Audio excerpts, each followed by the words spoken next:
الحمد لله الكريم الستار الحليم الغفار العالم بالبواطن والأسرار المتعالي بعظمته عن مشابهة الأبشار لا يسأل عما يفعل بل هو النافع الضار. أحمده سبحانه وتعالى على نعمه الغزار وأشكره شكرا أرجو به النجاة من النار. أشهد أن لا إله إلا الله وحده لا شريك له الملك القادر القهار، وأشهد أن محمدا عبده ورسوله النبي المصطفى المختار. اللهم صل وسلم وبارك على عبدك ورسولك نبينا محمد وعلى آله وصحبه البررة الأطهار المهاجرين منهم والأنصار ما أظلم ليل وأعقبه النهار. أما بعد فيا عباد الله أوصيكم وإياي أولا بتقوى الله تعالى وطاعته، وتزودوا فإن خير الزاد التقوى واعلموا أن الله مع المتقين. معاشر المسlimin, katika mapenzi ya Allah subhanahu wa ta'ala kutupenda sisi Waislamu, moja ni kutwekea siku ya Juma ili Waislamu wajumuike pamoja, bali kujumuika kwenye haji na umra, bali kujumuika kwenye sala za jamaa. Allah subhanahu wa ta'ala akatuchagulia sisi siku ya Juma, ikawa siku hii ni siku bora tukufu mbele ya Mwenyezi Mungu subhanahu wa ta'ala, ikiwa ni hidayah na hadia na huda kwa ummati Muhammad sallallahu alaihi wasallam. Bali kuitukuza siku hii ya leo ni moja katika shaira min sha'airi al-Islam, wa man yu'azzim sha'air Allah fa innaha min taqwa al-qulub.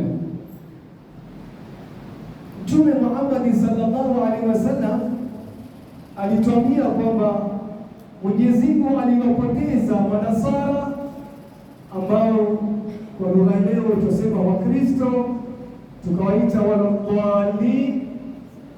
Mwenyezi Mungu akawakasirikia Wayahudi.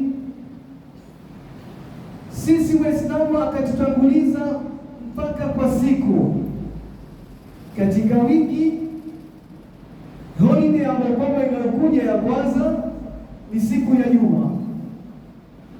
Ndio utaona katika dola za Kiislamu weekend yao ni siku ya Alhamisi na Jumaa,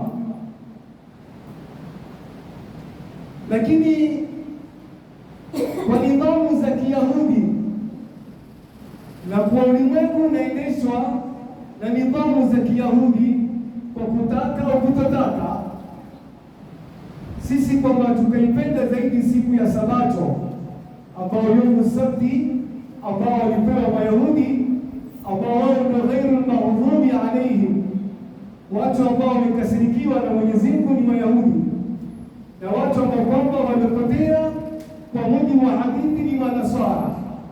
Mtume Muhammad sallallahu alaihi wasallam akasema Mwenyezi Mungu akawapoteza Manasara, ikawa siku yao ya Jumapili, na Wayahudi wengine wakaitata hao Manasara wana siku yao waitwa Sabato na mambo kama haya. Lakini alhamdulillah, naona hata kwenye mitandao siku hizi kuna dawa zaendelea baina ya Uislamu na Masihi na mambo kama haya.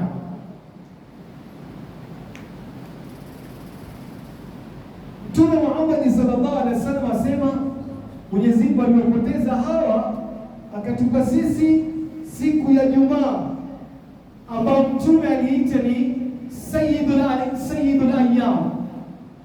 Ndio maana ndio master wa wikendi yote ni siku ya Jumaa.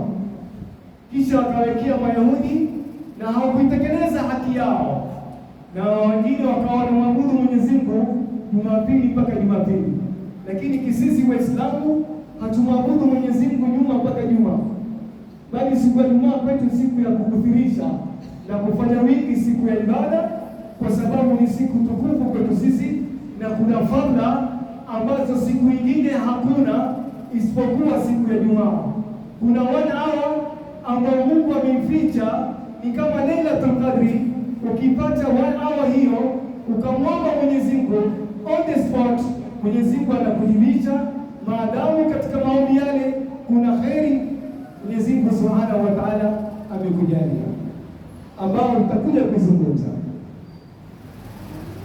Mtume Muhammad sallallahu alaihi wasallam katika kueleza fadhila na khasais za siku ya Juma, hadithi iliyopokewa na Muslim katika Sahih kutoka kwa Abu Hurairah radhiyallahu anhu, asema alimsikia Mtume Muhammad sallallahu alaihi wasallam akasema, khairu yawmin talat fihi shamsu yawm al-jum'a, siku ambayo kwamba bora ambayo inatokeza jua, yani kuanzia mapema.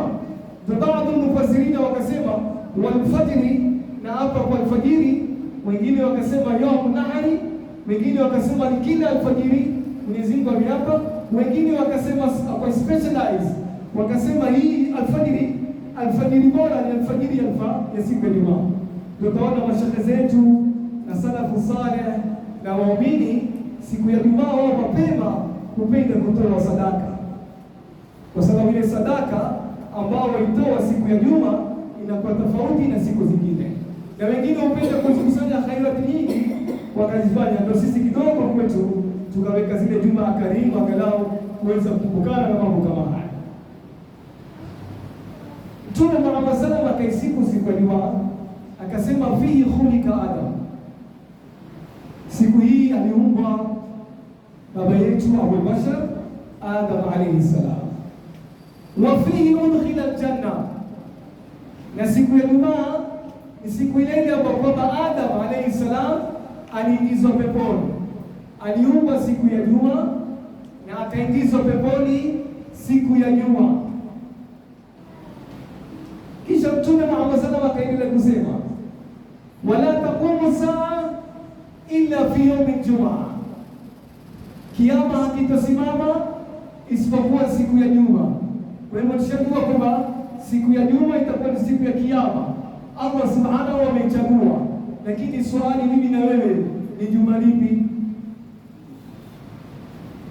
Bali katika utukufu na kheri ambazo zilizoko siku ya Ijumaa ni kuwa lao mtu atafariki siku ya Ijumaa ni alama ya husnul khatima au husnul khitam, na siku Kiislamu huwa inaanza maghrib mpaka kupajua. Kinivamu za Kiyahudi ndio midnight, lakini kikwetu sisi kwamba ndio taona salaf mashehe siku ya Juma wameweka uradi nyumbani kwao usiku wa Juma, yani Alhamisi usiku wake, kwa sababu washaona utukufu wa siku ya Juma. Kulikuwa na juradi na tawasuli, si na vitabu gani vilikuwa vikisoma nyakati zetu, tukikaa na wazee wetu wakitufundisha kwamba ikifika magharibi wewe unakuwa nyumbani na unashika kitabu chako au ibada au jambo lolote la kheri, kwa sababu the eve ya usiku wa Juma ambao ni usiku ambao ni mtukufu zaidi. Lakini ile miko ambayo tumekuwa nao majumbani kwetu, ukisikia sauti za Qur'ani, sauti za tilawa, sauti za kiraa, ukisikiza na shida na kasaidi, leo uko usikiza madisko, makelele na nidhamu zingine ambazo kwamba za Kiyahudi. Bali la kusikitisha, si ajabu waweza kwenda nyumba ya Muislamu ukatafuta msahafu na ukakosa.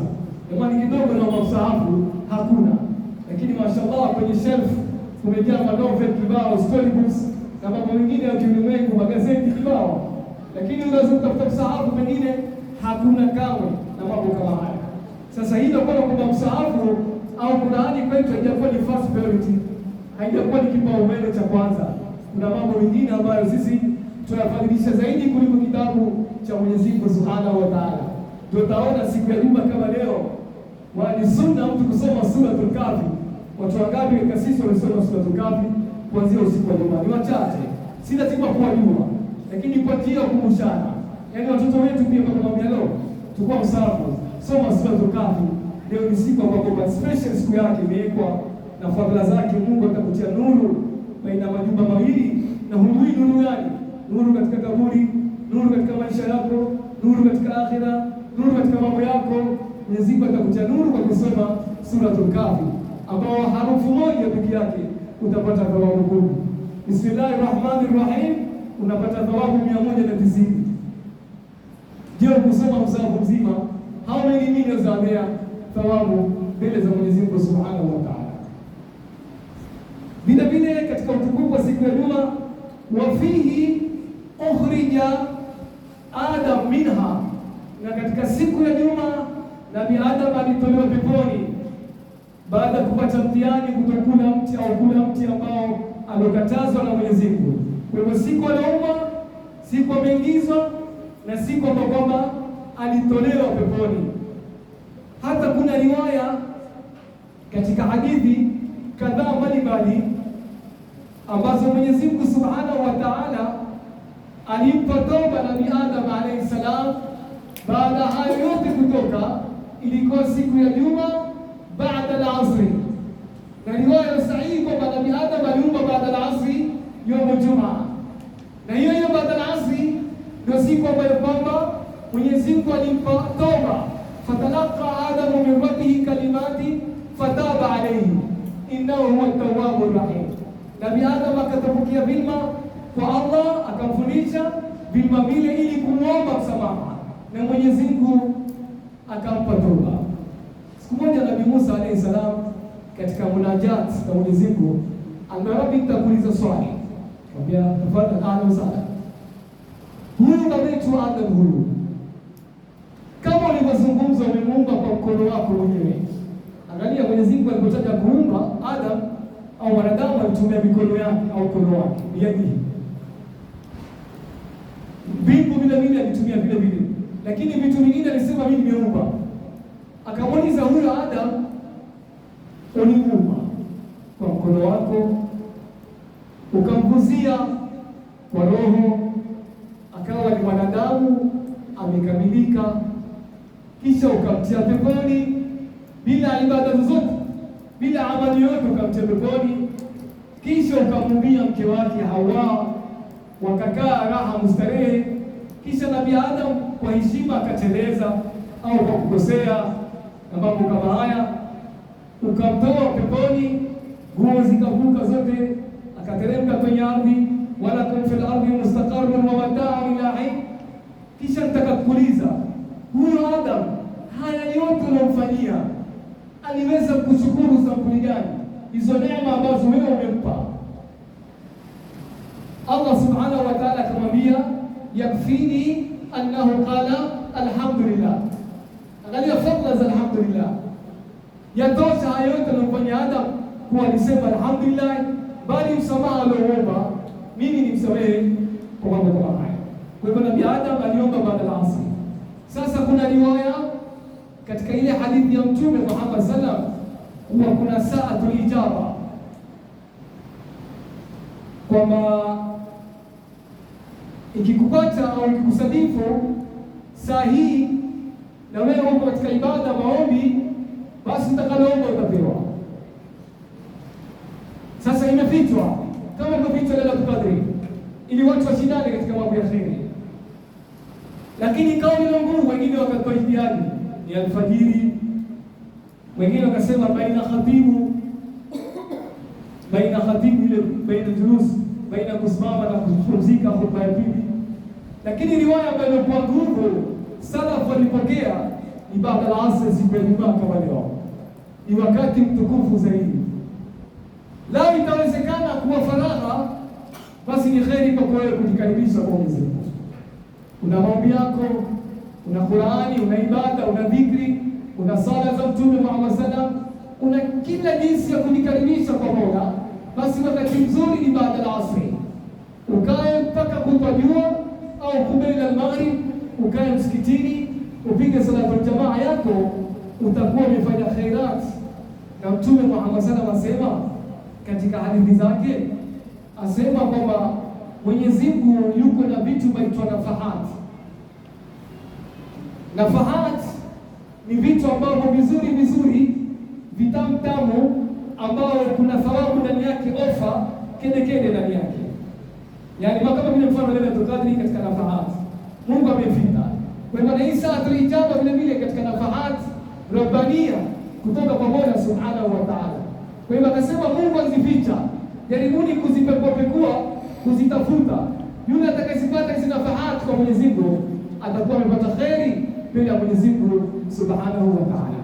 Kwa hivyo riwaya yenye nguvu kwa baina saa ijaba wal qubur ni baada al-asri, siku ya Juma mpaka kabla al-maghrib. Zote hizi katika mambo ambayo kwamba ndio utaona mpaka leo watu ambao wanajua thamani ya kuja ulimwenguni.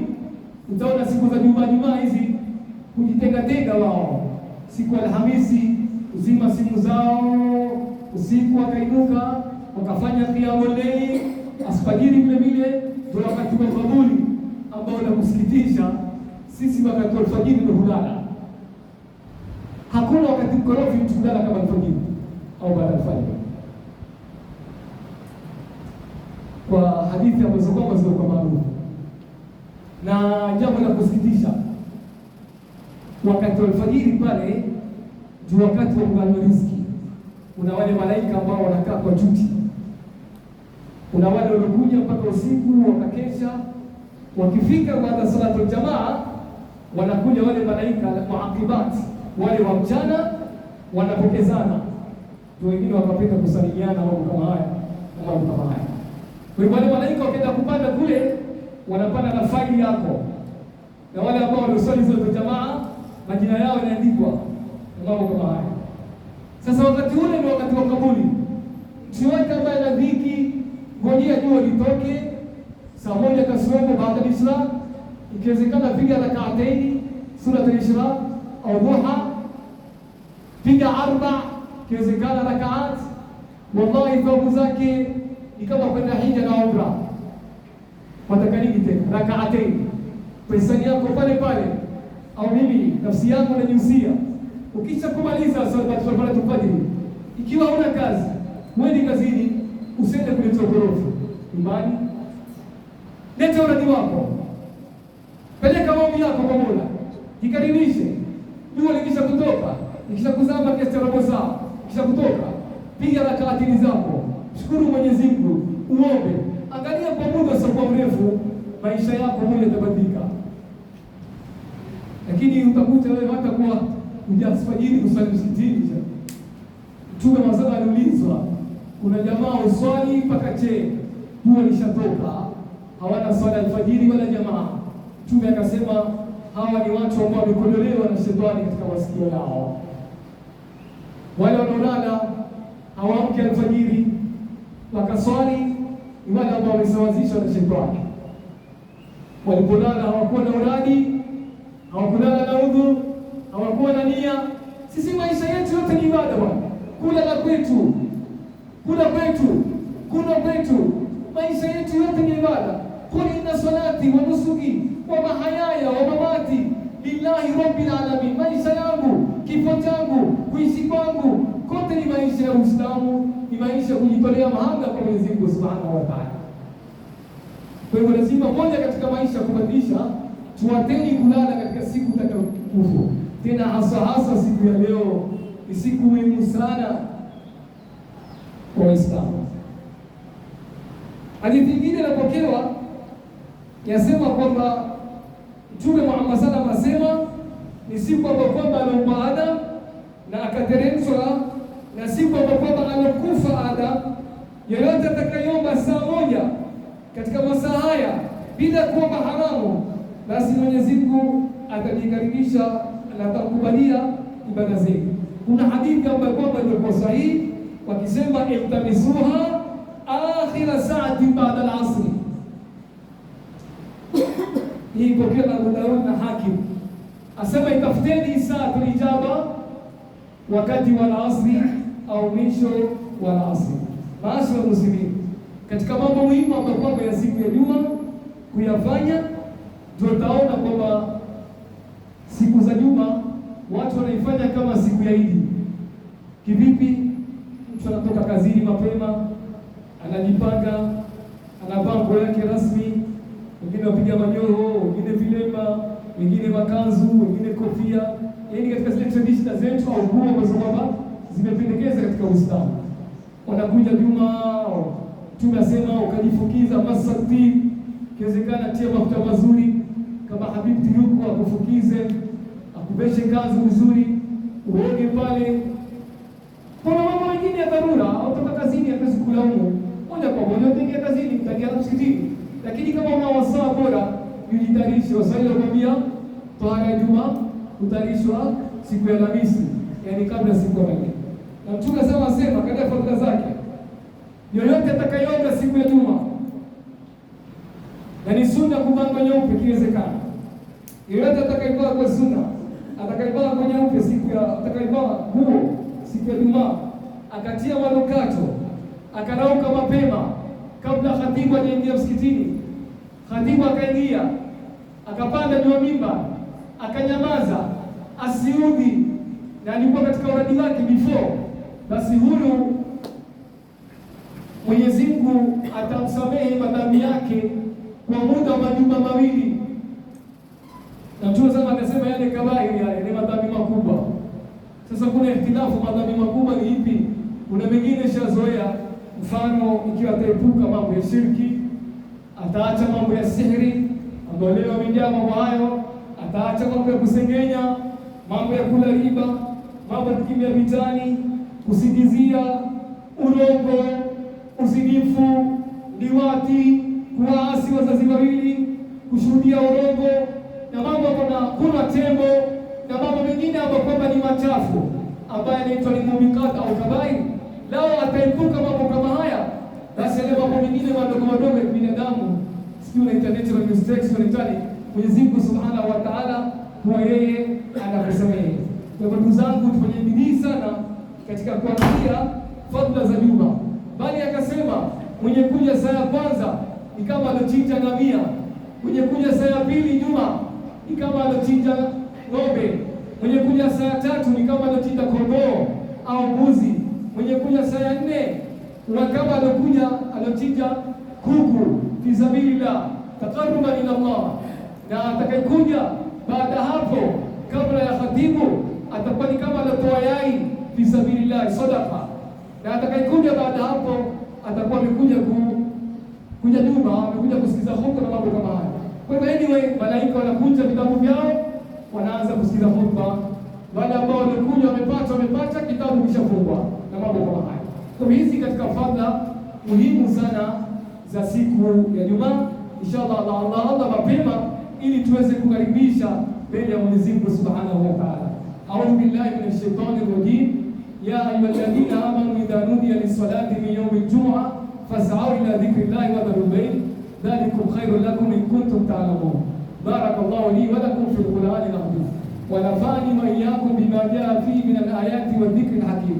Aqulu qawli hadha wa astaghfirullaha li wa lakum wa lisa'iril muslimin fastaghfiruhu innahu huwal ghafurur rahim wa huwal barrut tawwabul karim.